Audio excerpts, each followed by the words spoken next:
Des fois serrer la ceinture, mais voir un prix baisser à 30% de moins, jamais. Donc voilà, il va falloir en arriver là. La colère des producteurs laitiers s'intensifie dans l'ouest de la France. En Maine-et-Loire, une cinquantaine de camions appartenant à des laiteries seraient ainsi bloqués dans des exploitations. Faute d'accord avec les transformateurs, les agriculteurs ont en effet vu baisser le prix du lait qu'il aurait payé aux alentours de 20 centimes du litre, soit une chute de 30% sur les dernières semaines. On arrive à un prix de 1982, le même prix, juste avant la mise en place des quotas.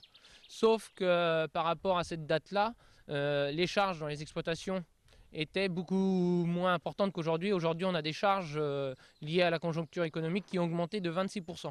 Selon les organisations syndicales, il faudrait que le prix payé atteigne au moins 26 centimes du litre. Et pour exprimer leur colère, les producteurs bloquent depuis la fin de la semaine dernière des camions appartenant à des industriels qui viennent collecter dans les exploitations. Quant à la matière première, elle est parfois tout simplement jetée. Le lait qu'on a dans nos tanks en ce moment, on le jette dans les fosses à lisier pour bloquer tous les transformateurs, pour qu'eux aussi soient en pénurie et qu'ils mettent au chômage technique tous leurs ouvriers. Ce soir, aux environs de 20h30, les producteurs laitiers devraient être nombreux à manifester devant la préfecture d'Angers. Ils vont en effet demander au pouvoir public d'intervenir dans ce conflit.